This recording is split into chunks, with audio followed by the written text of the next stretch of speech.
Hi everyone, welcome to Difference Frames the World, an independent channel where you can see the world differently in our daily uploads. Today, we will discuss the tension between Beijing and Taipei after the Taiwanese leader, Lai Ching-te, stopped at Hawaii and Guam when visiting three tiny island nations in the Pacific Ocean.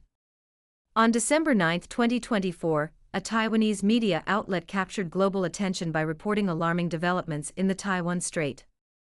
Sources from Taiwan Island highlighted an unprecedented presence of naval and Coast Guard ships from Beijing, the largest maritime mobilization in history, with estimates suggesting over 90 warships deployed.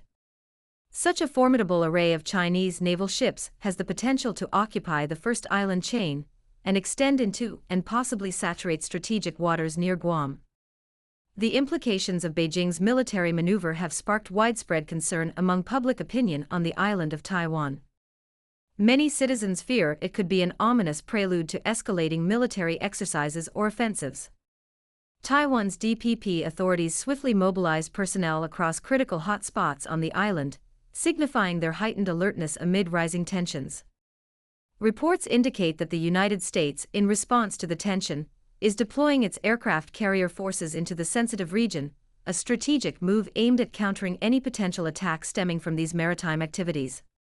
Despite Beijing's firm stance about Taiwan being a part of China, the West led by the US has internationalized the Taiwan issue, and analysts fear that military posturing could escalate into serious conflict between involved parties if not carefully managed. The Biden administration, with its days numbered in the White House, is still looking for opportunities to dig loopholes for Donald Trump's transition team. Joe Biden is craving a confrontation between China and the United States over Taiwan. Recent reports have highlighted a critical development. The mainland has deployed over 90 naval and Coast Guard vessels in key maritime areas such as the Taiwan Strait, the southwestern waters of Japan, and the South China Sea. This formidable force can tear apart the first island chain and reach the second island, two strategic barriers crucial for regional military operations to stop the Chinese Navy from entering the Pacific Ocean. The intent behind this show of strength seems clear. It aims to deter any military activities along the second island chain, thereby reinforcing control over these waters from foreign interference, particularly from the US, Japan, and Australia. In 2024, mainland forces conducted two major drills, Joint Sword 2024A and Joint Sword 2024B. Observers on the island speculate that this upcoming operation might be called Joint Sword 2024C. Some sources suggest the mainland intends to establish 7 airspace zones during the coming exercise.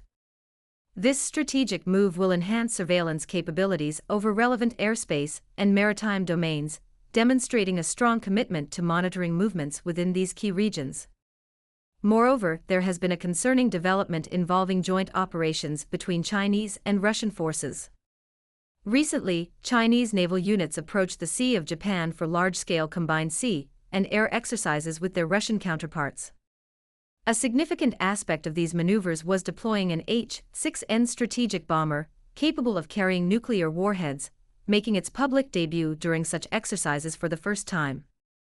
The presence of this advanced fighter jet with increased activity by Chinese naval forces near Japanese territorial waters has understandably raised alarms among related parties. For some time now, strategists have viewed the first island chain, which includes Japan's archipelago, Taiwan Island itself, extending down through the Philippine Islands to Kalimantan Island in Indonesia, as pivotal for U.S. interests within Asia-Pacific dynamics. This geographical configuration marks a critical area for U.S. strategic operations and reflects broader geopolitical importance in shaping America's security policies throughout East Asia.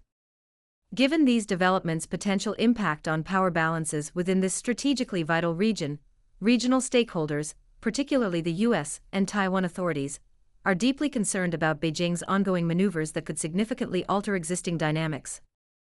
The recent large-scale military exercises by the People's Liberation Army in the Sea of Japan have been a sobering reminder for Taiwan, highlighting the significant gap in military capabilities between both sides of the Taiwan Strait. Taiwan's traditional defense strategies are becoming less effective against Beijing's advancements. The first island chain defense framework, once considered robust due to its strategic geographical features and alliances, is inadequate in deterring China's rising power. In December 2024, concerns deepened about the possible Joint Sword 2024 sea exercise, which Beijing has not officially started. With unprecedentedly extensive deployments in the past 3 decades across critical areas like the Taiwan Strait and beyond into the South China Sea, mainland forces have secured comprehensive coverage over the first island chain and extended their reach into the second island chain. This development reflects their strong maritime capabilities and strategic depth, showing the world that Guam is close to China and remote to the United States.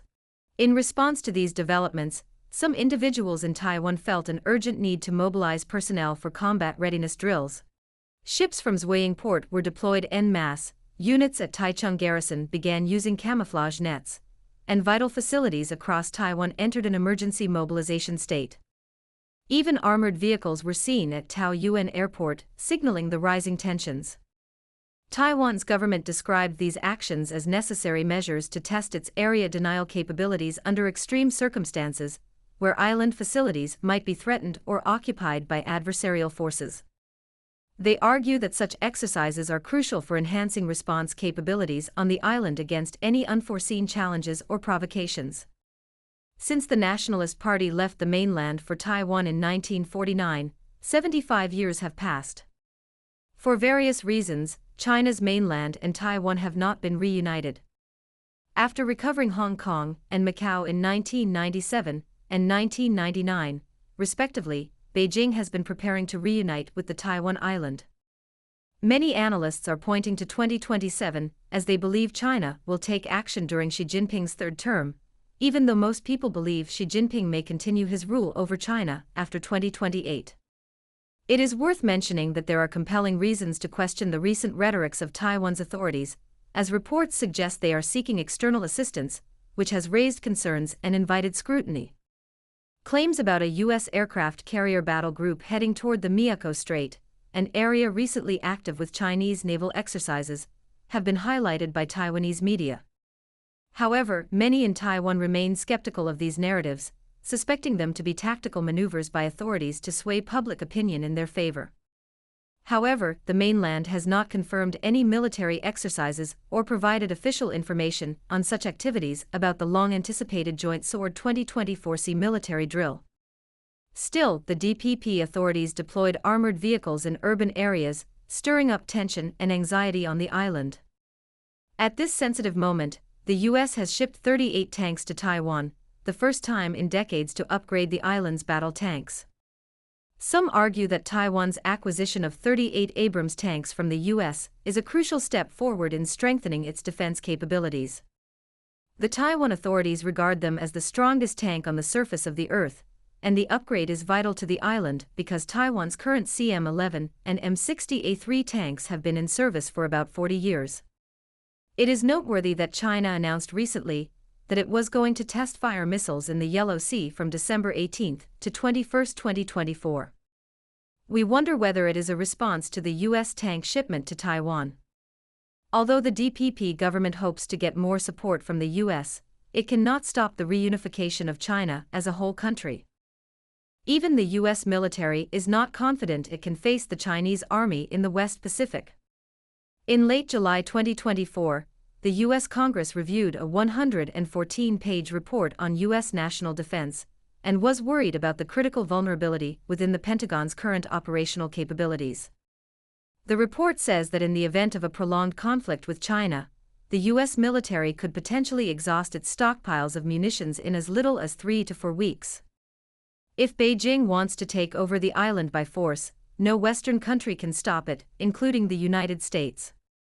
In a recent NBC interview, U.S. President-elect Trump was questioned about the United States' stance on defending Taiwan in the event of a conflict with mainland China.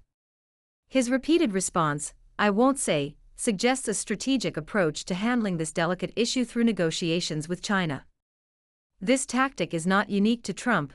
There is widespread agreement within U.S. political circles that Taiwan Island can serve as valuable leverage in diplomatic talks with China. For instance, during Hillary Clinton's email controversy, an email proposed using Taiwan as a bargaining tool to negotiate debt forgiveness from China. As Trump assumes office, he may also explore leveraging Taiwan in discussions with Beijing. However, China's firm stance on this matter is evident through its military maneuvers around the first island chain. Some netizens in China mainland and Taiwan Island wonder why Beijing has deployed over 90 warships along the first island chain, but has not conducted the long-expected Joint Sword 2024 sea military drill, as the Taiwan leader, Lai Ching-te, has come back from Hawaii and Guam for nearly 2 weeks. Please share your thoughts about the question in the comments below to enlighten other viewers who also want to know the answer. Thanks for watching our videos, and please subscribe to our channel if you have not done that, so you will not miss our uploads every day. Like, forward and share our videos with your friends, helping DFTW become a club with 1 million, not 100,000 subscribers shortly. At present, we have over 85,000 subs, and we rely on you to grow it bigger.